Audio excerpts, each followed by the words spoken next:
আবারও সৃষ্টি হয়েছে নতুন লঘুচাপ। দেশের দিকে ধেয়ে আসছে শক্তিশালী বৃষ্টি বলয়। সারা দেশে বৃদ্ধি পাবে ব্যবসা গরম। এছাড়াও দুই বাংলার যেসব জেলায় হতে পারে ভারী থেকে অতি ভারী বর্ষণ। এবারে জেনে নেই বিস্তারিত ভিডিওতে। আসসালামু আলাইকুম প্রিয় দর্শক, সবাইকে আমন্ত্রণ জানাচ্ছি এই মুহূর্তে পাওয়া আবহাওয়ার গুরুত্বপূর্ণ নতুন আপডেটে। সবার আগে আবহাওয়ার সঠিক খবর পেতে আমাদের চ্যানেলটি সাবস্ক্রাইব করে রাখুন এবং কে কোন জেলা থেকে দেখছেন অবশ্যই কমেন্ট করে জানিয়ে দিন। বিগত কয়েকদিন বিভিন্ন অঞ্চল কেন্দ্রিক ব্যবসা বৃষ্টিপাতের পর দেশের বেশিরভাগ স্থানে বৃষ্টি বিরতি চলছে।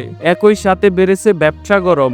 যেহেতু বর্ষাকাল চলছে তাই খণ্ড খণ্ড আকারে বৃষ্টি সারা দেশেই হচ্ছে এবং স্থান ভেদে আগামী কয়েকদিন মেঘের পাশাপাশি হালকা থেকে তীব্র রোদ থাকতে পারে। বর্তমানে বৃষ্টিপাত চলমান রয়েছে সিলেট, ময়মনসিংহ ও রংপুর বিভাগের কিছু অংশের মধ্যে এবং চট্টগ্রাম বিভাগ ও আশেপাশের কিছু অংশে। বিরতির পর আবারও দেশের ব্যাপক বিস্তৃত এলাকায় বৃষ্টিপাত থাকবে। স্থল লঘুচাপের কেন্দ্রস্থল বর্তমানে উত্তর প্রদেশের রাজধানী লখনউ থেকে পশ্চিমে অবস্থান করছে। লঘুচাপ দুর্বল না হয়ে ক্রমশই শক্তিশালী হচ্ছে। ভারত ও বাংলাদেশ চলমান আবহাওয়া পরিস্থিতির উপর ব্যাপক বিস্তার প্রভাব রেখেছে এই লঘুচাপ। এই লঘুচাপের প্রভাবে সকল বৃষ্টিবাহী মেঘের প্রভাব ভারত ভূখণ্ডের দিকে রয়েছে এবং বাংলাদেশের উপর মৌসুমী বায়ু বর্তমানে অনেকটা নিষ্ক্রিয় অবস্থায় আছে। ভিন্ন আবহাওয়াজনিত কারণে আগামী কয়েকদিন খণ্ড খণ্ড আকারে বৃষ্টিপাতের প্রবণতা থাকবে দেশের বিভিন্ন স্থানে। যাদের রোদের কাজের সাথে পেশা সম্পৃক্ত তারা দ্রুত রোদের কাজ সেরে নিন, কারণ দেশের দিকে আবারও ধেয়ে আসছে শক্তিশালী বৃষ্টি বালাই, যার প্রভাব দেশের দক্ষিণ ও মধ্য অঞ্চল হয়ে সারা দেশে বিস্তার লাভ করবে। ধারণা করা হচ্ছে চলতি মাসের 24 বা 25 তারিখে এই বৃষ্টি বালাইটি দেশে প্রবেশ করতে পারে। 21শে জুলাই বঙ্গোপসাগরে আবারও সৃষ্টি হতে পারে লঘুচাপ। আপাতত সাগর নিরাপদ থাকলেও 21শে জুলাই হতে বঙ্গোপসাগর বেশ উত্তাল হয়ে উঠতে পারে।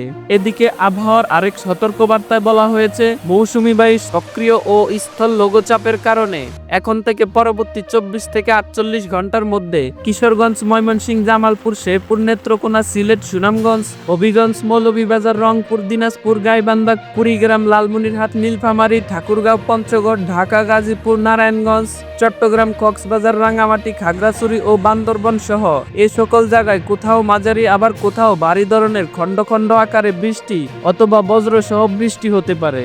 সামুদ্রিক আবহাওয়া বর্তমানে বঙ্গোপসাগর কিছুটা স্বাভাবিক অবস্থায় রয়েছে, তাই কোনো সমুদ্র বন্দর সমূহের জন্য কোনো সতর্কবাণী নেই। তবে 21 ও 22শে জুলাইয়ের মধ্যে বঙ্গোপসাগরে আবারও সৃষ্টি হতে পারে একটি লঘুচাপ, যার প্রভাবে উত্তর বঙ্গোপসাগর বেশ উত্তাল হয়ে উঠতে পারে।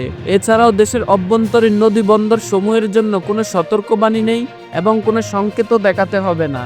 এছাড়াও বাংলাদেশ আবহাওয়াবিদ মোহাম্মদ আবুল কালাম মল্লিক স্বাক্ষরিত এক বিজ্ঞপ্তিতে বলা হয়েছে, 19 ও 20শে জুলাই রংপুর, ময়মনসিংহ, চট্টগ্রাম ও সিলেট বিভাগের অনেক জায়গায় এবং রাজশাহী, ঢাকা, খুলনা ও বরিশাল বিভাগের কিছু কিছু জায়গায় অস্থায়ীভাবে দমকা হাওয়া সহ হালকা থেকে মাঝারি ধরনের বৃষ্টি অথবা বজ্র সহ বৃষ্টি হতে পারে। সেই সাথে রংপুর, ময়মনসিংহ, চট্টগ্রাম ও সিলেট বিভাগের কোথাও কোথাও মাঝারি ধরনের ভারী থেকে অতি ভারী বর্ষণ হতে পারে।